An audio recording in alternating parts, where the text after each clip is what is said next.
दोस्तों बॉलीवुड खुल्लम खुल्ला के नए एपिसोड में आपका स्वागत है। और भाई साहब, अगर आपने अभी तक मेरा चैनल सब्सक्राइब नहीं किया तो कर लो, और घंटी नहीं दबाई तो जरूर दबा दो। देखो, आप घंटी नहीं दबाओगे तो आपको नहीं पता चलेगा जब मैं नया वीडियो डालूंगा।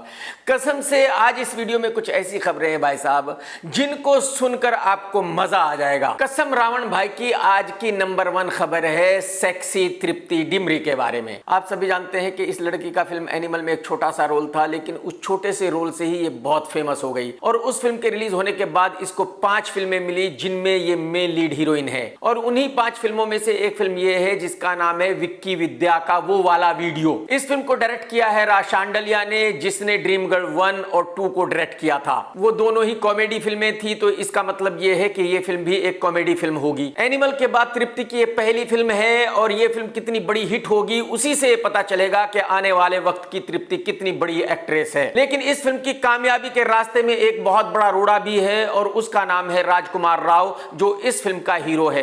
प्रॉब्लम यह है कि राजकुमार की फैन फॉलोइंग नहीं है, राजकुमार का स्टारडम नहीं है। लोगों को राजकुमार की फिल्म थिएटर में जाकर नहीं देखनी है, अपने पैसे खर्च करके, अपना टाइम खर्च करके उसको लोगों को नहीं देखना है। एक्चुअली राजकुमार उस तरह का हीरो है जिसकी फिल्में लोग ओटीटी पर देखना पसंद करते हैं, घर में बैठकर टीवी पर देखना पसंद करते हैं, लेकिन पैसे खर्च करके और टाइम खर्च करके नहीं देखना चाहते। यही वजह है कि आज की तारीख में यह कहना कि यह फिल्म कितनी चलेगी या नहीं चलेगी बहुत मुश्किल है। तो मेरे ख्याल में हमें इंतजार करना चाहिए इस फिल्म के ट्रेलर का, तभी कुछ पता चलेगा कि ये फिल्म कितनी अच्छी है या कितनी बुरी है। दोस्तों, आज की सेकंड खबर है महादेव ऐप घोटाले के बारे में। ये तो आप सभी जानते हैं कि एक्टर साहिल खान को मुंबई पुलिस ने अरेस्ट कर लिया है इसी घोटाले के चलते। और मैं आपको ये बता दूं कि इसी घोटाले की वजह से मुंबई पुलिस पूछताछ कर चुकी है कपिल शर्मा से, रणबीर कपूर से, श्रद्धा कपूर से। महादेव ऐप के जो मालिक थे उनका मेन आदमी साहिल खान ही मुंबई में था, जो सभी एक्टर्स को अप्रोच करता था और उन एक्टरों से इस ऐप का प्रमोशन कराया करता था। जो महादेव ऐप घोटाले के मुजरिम हैं, उनके यहां एक शादी भी हुई थी दुबई में, और उसमें भी बहुत सारे बॉलीवुड वाले गए थे, सब ने वहां परफॉर्म किया था। और बताया जा रहा है कि इन सभी बॉलीवुड वालों को हवाले से पैसे दिए गए थे। अगर हवाले से पैसे दिए गए थे तो फिर यह बहुत खतरनाक है, फिर यह केस आता है ईडी के अंदर। और जब ईडी किसी को अरेस्ट करती है तो आप सभी जानते हैं कि सालों तक भी उसकी जमानत नहीं होती। उस शादी में जो सबसे बड़ी परफॉर्मेंस थी वो कपिल शर्मा की थी, और बताया जाता है कि कपिल शर्मा ने करोड़ों रुपए उन लोगों से लिए थे। तो अगर यह साबित हो गया कि वाकई ही कपिल शर्मा ने हवाले से पैसे लिए थे और ईडी ने कपिल शर्मा को अरेस्ट कर लिया, तो फिर कपिल शर्मा का कम से कम 1-2 साल जेल में रहना पक्का है। मैं तो कहता हूं ऐसा हो ही जाना चाहिए, मजा आ जाएगा। आज की थर्ड खबर है भोजपुरी फिल्मों की एक्ट्रेस अमृता पांडे के बारे में, जिसने खुद को खत्म कर लिया है। ये तो आप सभी जानते हैं कि बॉलीवुड में हर 2-3 महीने के बाद कोई ना कोई लड़की अपने आप को खत्म कर लेती है किसी ना किसी वजह से। अमृता पांडे भोजपुरी फिल्मों में काम करती थी, लेकिन शादीशुदा थी और अपने हस्बैंड के साथ ही मुंबई में रहती थी। उड़ती उड़ती खबर ऐसी आ रही है कि अमृता के हस्बैंड ने उसको बहुत ही परेशान किया था, और यही वजह है कि उसने ऐसा कदम उठाया। लेकिन मुंबई पुलिस इन्वेस्टिगेशन कर रही है, और ये तो मुंबई पुलिस ही बताएगी कि हकीकत क्या है, ऐसी क्या वजह थी जिसकी वजह से उस लड़की ने अपने आप को समाप्त कर लिया। देश में इलेक्शन हो रहे हैं, और जाहिर सी बात है इलेक्शन की न्यूज भी जरूरी है। तो आज की 4th खबर इलेक्शन के बारे में है। आज की तारीख में किसी भी नेता को इससे कोई लेना देना नहीं है कि क्या सही है क्या गलत है। आज की तारीख में कोई भी नेता कुछ भी कह रहा है, क्योंकि इन नेताओं को अच्छी तरह पता है कि पब्लिक के सामने कुछ भी बोल दिया जाए कोई फर्क नहीं पड़ता। पब्लिक को कुछ पता नहीं है क्या सही है क्या गलत है, और पब्लिक के सामने जितने बड़े बड़े वादे किए जाएंगे, जितना ज्यादा झूठ बोला जाएगा, पब्लिक उतनी ज्यादा खुश होगी। क्योंकि जो गरीब आदमी है उसको सपने देखने की आदत होती है, उसको सपने में अच्छी अच्छी चीजें देखने की आदत होती है जो रियल लाइफ में नहीं होती। तो अगर किसी गरीब आदमी को यह बता दिया जाए कि भाई साहब जैसे ही हमने इलेक्शन जीता वैसे ही आपको एक कार दे देंगे, एक घर दे देंगे, और 15 लाख रुपए दे देंगे, 20 लाख रुपए दे देंगे, तो वो बहुत खुश हो जाता है, और जाहिर सी बात है फिर वो उसी को वोट देता है। तो बस आज की तारीख में देश का ऐसा ही माहौल है, जहां देखो वहां नेता किसी ना किसी रैली में कोई ना कोई ऐसा वादा कर रहा है जिसका हकीकत से कोई लेना देना नहीं है। अब जो रूलिंग पार्टी बीजेपी के नेता है वो ये कह रहे हैं कि भाई देश की इकोनॉमी एकदम रॉक कर रही है। अप्रैल में 2 लाख करोड़ से ज्यादा का जीएसटी इकट्ठा हुआ है। उन बेचारे नेताओं को ये बिल्कुल नहीं पता कि भाई अगर ज्यादा जीएसटी आया है तो इसका मतलब ये बिल्कुल नहीं है कि देश की इकोनॉमी रॉक कर रही है। इसका मतलब ये है कि जो देश की जनता है उसने ज्यादा टैक्स पे किया है, क्योंकि हर गरीब से गरीब आदमी जीएसटी पे करता है। जो भी आप खरीदते हो उस पे आपको जीएसटी देना पड़ता है। तो जाहिर सी बात है जो जीएसटी का पैसा आता है वो जनता की जेब से आता है। तो अगर अप्रैल में 2 लाख करोड़ से ज्यादा का जीएसटी आया है तो इसका मतलब यह है कि जनता से ज्यादा टैक्स लिया गया है। मेरा उन नेताओं से सिर्फ इतना सा कहना है कि भाई साहब अगर हमारी इकोनॉमी इतनी रॉक कर रही है और हमारे पास इतने पैसे हैं तो फिर देश को वो कर्जा चुका देना चाहिए जो देश के ऊपर है 2.5 लाख करोड़ रुपए का, क्योंकि जब तक देश इस कर्जे को नहीं चुकाएगा तब तक इस पे ब्याज देना पड़ेगा। तो देश ब्याज क्यों भरे, क्यों अपने पैसे बर्बाद करे जब हमारे पास पैसे हैं? तो 2.5 लाख करोड़ फौरन ही चुका देने चाहिए भाई साहब, है ना? कहां से चुकाओगे? नहीं है भाई साहब। दोस्तों आज की 5th खबर है देश के सबसे बड़े सुपरस्टार रजनीकांत साहब के बारे में। रजनीकांत की लाइफ स्टोरी बहुत ही इंटरेस्टिंग है। एक वक्त में ये आदमी बस में कंडक्टर हुआ करता था और आज की तारीख में ये आदमी देश का सबसे बड़ा सुपरस्टार है। ये हिंदुस्तान का अकेला सुपरस्टार है जो विग नहीं पहनता, कोई सर्जरी नहीं कराता, जैसा है वैसा ही पब्लिक के सामने जाता है और वैसे को ही पब्लिक पसंद करती है। तो बॉलीवुड के प्रोड्यूसर साजिद नडियाडवाला ने रजनीकांत साहब की बायोग्राफी के राइट्स ले लिए हैं। अब साजिद भाई रजनी सर की लाइफ पर एक फिल्म बनाने वाले हैं और मेरे ख्याल में यह फिल्म बहुत ही जबरदस्त होगी। मुझे ऐसा लगता है कि यह फिल्म सुपरहिट ही होगी। आज की 6th खबर है सैफ अली खान के बेटे इब्राहिम खान के बारे में। ये तो आप सभी जानते हैं कि इब्राहिम जवान हो गया है, जल्दी ही लॉन्च भी होने वाला है। इब्राहिम की गर्लफ्रेंड भी है पलक तिवारी, जिसके साथ वो गोवा वगैरह जाकर छुट्टियां मनाया करता है। और पलक तिवारी की मां श्वेता तिवारी बहुत ही खुश हो जाती है जब इब्राहिम उसको गोवा लेकर जाता है या थाईलैंड लेकर जाता है। तो अब इब्राहिम ने इंस्टा ज्वाइन किया है और जैसे ही इंस्टा ज्वाइन किया वैसे ही इब्राहिम की सेकंड मम्मा यानी कि करीना कपूर बहुत ज्यादा खुश हो गई। उसने कहा कि बेटा आपने कमाल का काम किया है, अब तो आप सुपरस्टार बन चुके हो क्योंकि आपने इंस्टा ज्वाइन कर लिया है। आप देखो ये बॉलीवुड के बच्चे कितने लक्की हैं, 2 माँ है, गर्लफ्रेंड है, फिल्में हैं, पैसे हैं, भाई साहब ऐश है। दोस्तों आज की 7th खबर है फिल्म बॉर्डर 2 के बारे में। अपने एक वीडियो में मैंने आप लोगों को बताया था कि इस फिल्म के प्रोड्यूसर है भूषण कुमार साहब और इस फिल्म के लिए आयुष्मान खुराना को भी साइन किया गया है और तृप्ति दिमरी को भी साइन किया गया है। लेकिन अब नई खबर यह है कि इस फिल्म में सन्नी देओल का बेटा होगा और सुनील शेट्टी का बेटा होगा। यानी कि इस फिल्म के बनाने वालों का, सन्नी देओल का और सुनील शेट्टी का ऐसा मानना है कि अगर उनके बच्चे फिल्म बॉर्डर 2 में आएंगे तो वो फिल्म बहुत बड़ी हिट हो जाएगी, ब्लॉकबस्टर हो जाएगी और उनके बच्चे बहुत बड़े स्टार बन जाएंगे। अरे भाई साहब माफ कर दो यार, आप फिल्म वाले क्या क्या सोचते हो, कसम से जब मैं ये सोचता हूं ना तो मेरा दिमाग काम करना बंद कर देता है। जहां तक मुझे याद है जेपी दत्ता की जो लास्ट फिल्म थी उसको बॉर्डर 2 ही कहा गया था। उसमें सोनू सूद था, शत्रुघ्न सिन्हा साहब का बेटा था, बहुत सारे और लोग थे और वो फिल्म 12 बजे लगी थी, 3 बजे उतर गई थी। उस फिल्म को कुत्ता भी देखने नहीं गया था। मैं आपको ये बता दूं कि इस फिल्म को लिख रही है जेपी दत्ता साहब की बेटी, यानी कि जो इस फिल्म के बनाने वाले हैं उनका ऐसा मानना है कि भाई जो हिंदुस्तान पाकिस्तान के बीच में लड़ाई हुई थी उसके बारे में या तो जेपी दत्ता जानता है और या तो उसकी बेटी जानती है, दुनिया में और कोई भी नहीं जानता भाई साहब। बस इसी बात से आप ये अंदाजा लगा लीजिए कि ये फिल्म कितनी वाहियात बनने वाली है, ये फिल्म कितनी बड़ी डिसास्टर होने वाली है और इस फिल्म के बाद जो इस फिल्म में एक्टर्स हैं उनका क्या होने वाला है। दोस्तों आज की 8th खबर है 25 साल पहले रिलीज होने वाली फिल्म सरफरोश के बारे में। जो आमिर खान की कुछ बहुत ही बेहतरीन फिल्में हैं उनमें से ये एक फिल्म है। इसमें नसीर साहब ने रोल किया था गुलफाम का और बहुत ही कमाल की एक्टिंग की थी, बहुत ही कमाल का रोल किया था। इस फिल्म को रिलीज होकर 25 साल पूरे हो गए हैं और इसीलिए इस फिल्म को याद किया जा रहा है। लेकिन इस फिल्म के साथ एक कमाल की हकीकत जुड़ी हुई है, वो ये कि जिस डायरेक्टर ने इस फिल्म को डायरेक्ट किया था उसकी ये पहली और लास्ट ब्लॉकबस्टर फिल्म है। इस फिल्म के बाद वो डायरेक्टर कोई भी अच्छी फिल्म नहीं बना सका अपनी लाइफ में। ये इस बात का सबूत है कि अगर एक बढ़िया कहानी ना हो तो कोई भी डायरेक्टर बढ़िया फिल्म नहीं बना सकता। एक डायरेक्टर बढ़िया फिल्म तभी बना सकता है जब उसके हाथ में बढ़िया कहानी हो। एक कमाल का डायरेक्टर भी एक घटिया कहानी पर बढ़िया फिल्म नहीं बना सकता। सकता। और जितने भी बॉलीवुड के एक्टर्स हैं मैं हमेशा उनसे यही बात कहता हूं, लेकिन बॉलीवुड में ऐसा माना जाता है कि एक बढ़िया डायरेक्टर ही बढ़िया फिल्म बना सकता है, एक खराब डायरेक्टर अच्छी फिल्म नहीं बना सकता, भले ही उसके पास कितनी भी अच्छी कहानी हो।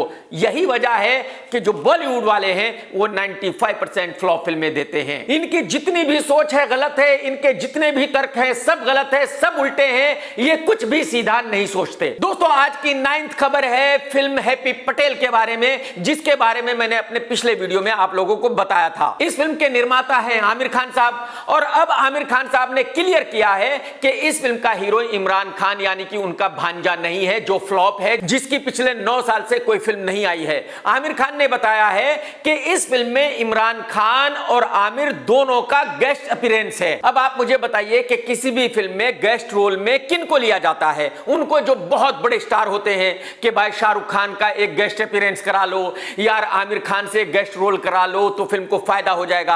अब आप मुझे बताइए इमरान खान जिसको उसके पड़ोसी भी नहीं पहचानते, जिसकी फिल्म उसका ऑफिस बॉय, नाई, धोबी, कसाई, हलवाई भी नहीं देखना चाहता, अगर किसी फिल्म में उसका गेस्ट रोल होगा तो क्या घंटा फर्क पड़ जाएगा? और भाई साहब बात यहीं खत्म नहीं होती, बल्कि इस फिल्म में जो मेन लीड हीरो होगा वो होगा वीरपाद, और इस फिल्म का डायरेक्शन भी वीरपाद ही करेगा, और इस फिल्म को लिखा भी वीरपाद नहीं है। इसका मतलब यह है कि आमिर खान एक और सुपर डुपर डिजास्टर फिल्म बनाने जा रहा है। इस फिल्म को कुत्ता भी देखने नहीं जाएगा, और इस फिल्म को किसी का बाप भी बॉक्स ऑफिस पर बचा नहीं सकता। दोस्तों आप सभी जानते हैं कि कुछ दिन पहले सलमान खान के घर के बाहर रात में फायरिंग हुई थी, और उसी कनेक्शन में कुछ लड़कों को पकड़ा गया था, और बस आज की 10th खबर यही है। इन अरेस्ट होने वाले लड़कों में एक लड़के का नाम था अनुज तपन। इस पर इल्जाम यह था कि इसने फायरिंग करने वाले लड़कों को हथियार सप्लाई किया था, और अब इस लड़के की मौत हो गई है। आप पूछेंगे कि भाई कैसे?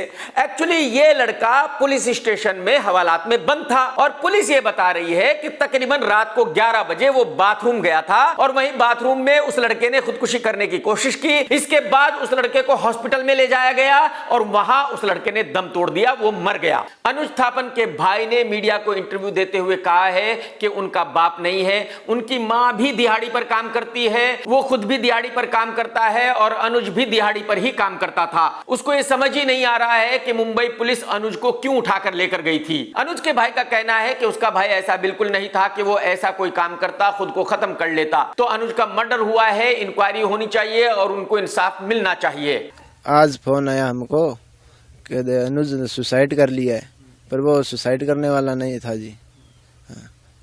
उसका कत्ल किया गया, वो उसको मारा गया पुलिस वालों ने। मैं आप सभी मीडिया वालों से भी रिक्वेस्ट करता हूं कि आप उस पुलिस थाने में जरूर जाना जहां ये लड़का बंद था, और उस बाथरूम को जरूर देखना, और फिर समझने की कोशिश करना कि क्या कोई आदमी उस बाथरूम में ऐसा कुछ कर सकता है। तो मेरे ख्याल में अनुज का भाई जो कह रहा है वो बिल्कुल सही है। इस केस की इंक्वायरी होनी चाहिए, और दूध का दूध पानी का पानी होना चाहिए। दुनिया को पता लगना चाहिए कि अनुज के साथ क्या हुआ। दोस्तों आज की 11th खबर यह है कि पुष्पा 2 का पहला गाना रिलीज हो गया है। गाने के बोल है पुष्पा राज, और अच्छा गाना है, लेकिन एक तरह से देखा जाए तो यह बैकग्राउंड गाना है। इसमें अल्लू अर्जुन सामने आकर गाना नहीं गाता, डांस नहीं करता, बल्कि कुछ कुछ सीन चलते रहते हैं और उनके पीछे गाना बजता रहता है। लेकिन फिल्म पुष्पा 2 की हाइप इतनी बड़ी है कि भाई साहब इसका कैसा भी गाना रिलीज कर दो वही हिट होने वाला है, और जब यह फिल्म रिलीज होगी तो जाहिर सी बात है ब्लॉकबस्टर होगी, इसको कोई रोक नहीं सकता, क्योंकि इस फिल्म की हाइप बहुत ज्यादा हो गई है। बहुत ज्यादा मतलब हद से ज्यादा हो गई है। दोस्तों आज की 12th खबर भी इलेक्शन के ही बारे में है। काफी दिनों से ये बहस चल रही है। बीजेपी के नेता कह रहे हैं कि अगर राहुल गांधी प्राइम मिनिस्टर बन गया तो वो हिंदुस्तान की फैमिलीज पर इनहेरिटेंस टैक्स लगा देगा। आप में से बहुत लोग ये पूछेंगे कि भाई ये क्या बीमारी है। एक्चुअली ये टैक्स कुछ बाहर के देशों में एप्लीकेबल है, लेकिन ये टैक्स उन पर लगाया जाता है जिनके पास करोड़ों रुपए होते हैं। हिंदुस्तान में ये टैक्स अभी तक कभी नहीं लगा, और मैं आपको बता दूं कि देश की 80% वेल्थ हिंदुस्तान के सिर्फ 1% लोगों के पास है। तो अगर ये टैक्स लगेगा भी तो उन 1% लोगों के ऊपर लगेगा। तो जाहिर सी बात है आम जनता का इससे कोई लेना देना नहीं है। अरे भाई देश में 80 करोड़ लोगों को सरकार राशन दे रही है, तब तो उनका पेट भर रहा है।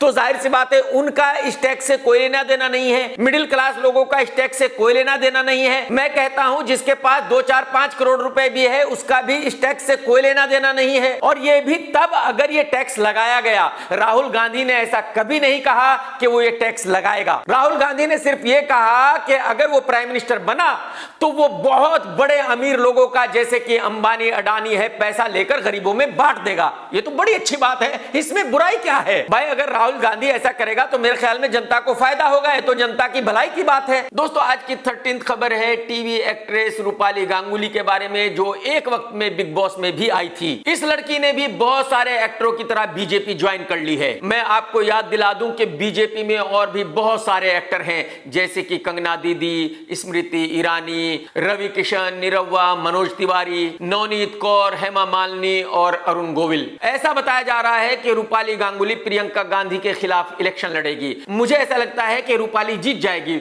उसकी वजह यह है कि जो इलेक्शन कमीशन है वो कमाल का काम कर रहा है। उसने सारी ईवीएम मशीन्स इतनी जबरदस्त फिक्स कर दी है कि कोई दिक्कत नहीं है, पब्लिक किसी को भी वोट दे, जीतेगा वही जिसको जिताना चाहते हैं। मैं आपको बता दूं कि रूपाली बॉलीवुड के गरीब एक्टरों में से एक है। सारी जिंदगी हो गई इस बेचारी को छोटे छोटे काम करते हुए और अपना घर चलाते हुए, यानी कि इसने कभी भी अपनी लाइफ में एक साथ बहुत सारे पैसे नहीं देखे। तो जाहिर सी बात है इसकी भी इच्छा होगी कि मरने से पहले ये भी करोड़ों रुपए देखे। तो जब मीडिया वालों ने रूपाली से पूछा कि आप राजनीति में क्यों आई हो, तो रूपाली ने बहुत ही साफगोई से कहा कि जब मैं देखती हूं कि आज की तारीख में लूट का महायज्ञ चल रहा है, तो मुझे ऐसा लगता है कि इस महायज्ञ में मेरी भी हिस्सेदारी होनी चाहिए।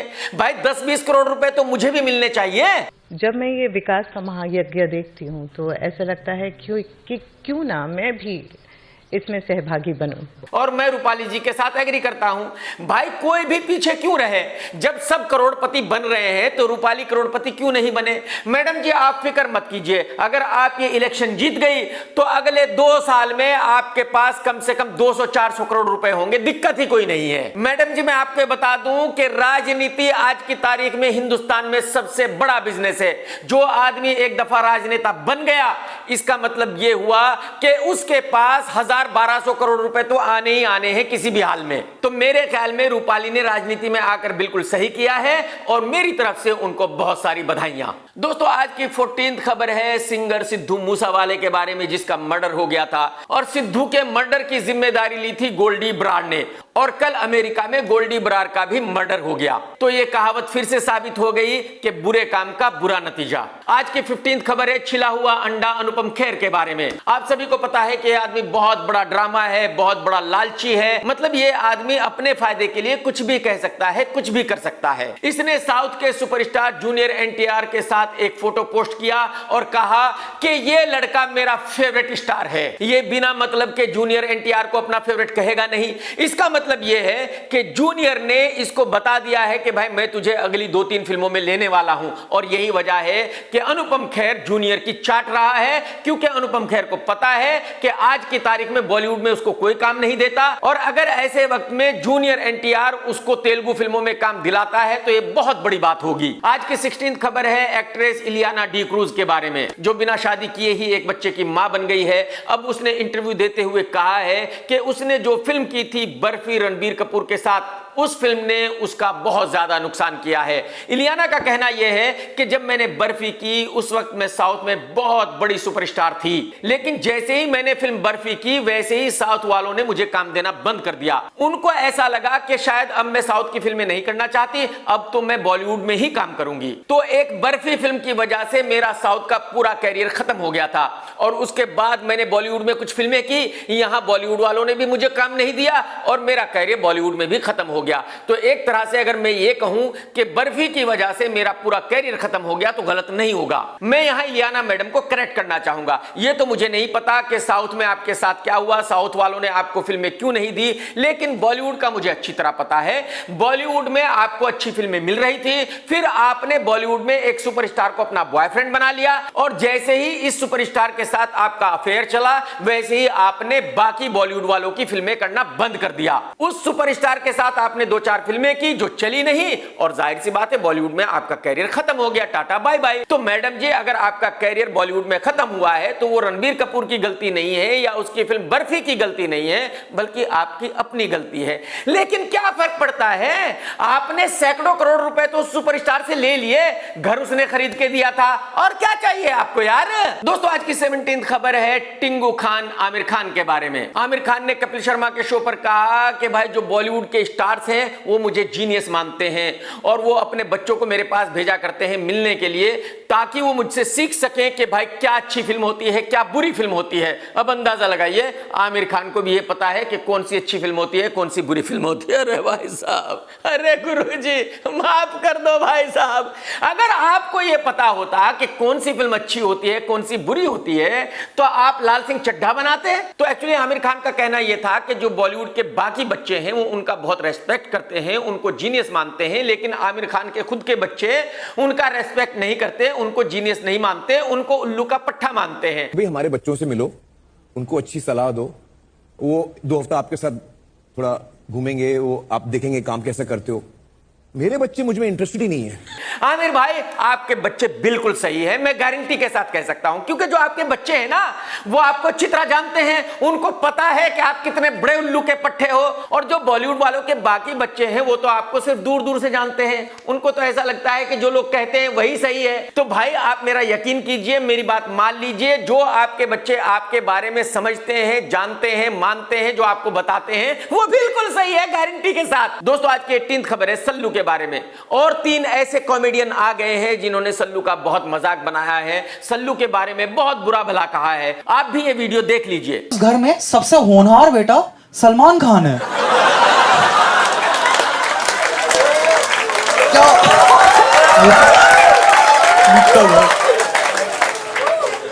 तो सलमान भाई गाड़ी चला रहे, साइड में इंस्ट्रक्टर, पीछे सोलर बस, और डैशबोर्ड पे बंदूक तो है ही कि बीच में कोई हिरन विरन ना दिख जाए। अब दूसरा वीडियो देख लीजिए जरा। और देखो, पूरा इंडिया बैठ के 2 ही सवालों के जवाब ढूंढ रहा है। पहला तो ये मुर्गी आई अंडा, दूसरा सलमान भाई वर्जन है या नहीं। देखो, मेरे हिसाब से सलमान खान वर्जन तो नहीं हो सकता, क्योंकि जो आदमी करियर यूं ही चोद दे वो इंसान को तो खड़े खड़े ही। देखा आपने। चलिए तीसरा वीडियो भी देख लीजिए। So, Salman fans, they don't have much logic to stand on. All of them sound like broken motorbikes. They're like देखा आपने। तो भाई साहब, मुझे ऐसा लगता है कि सल्लू को इन सभी पर डिफेमेशन केस करना चाहिए।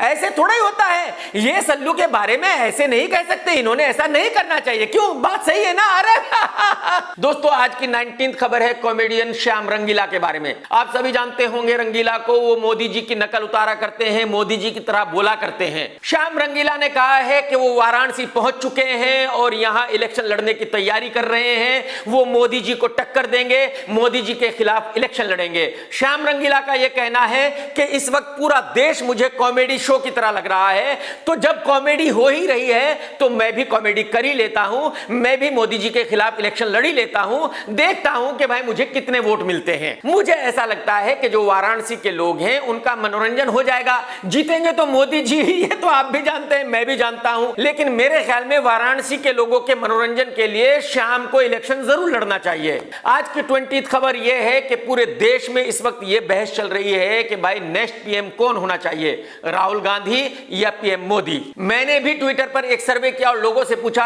कि भाई अगला पीएम कौन होना चाहिए।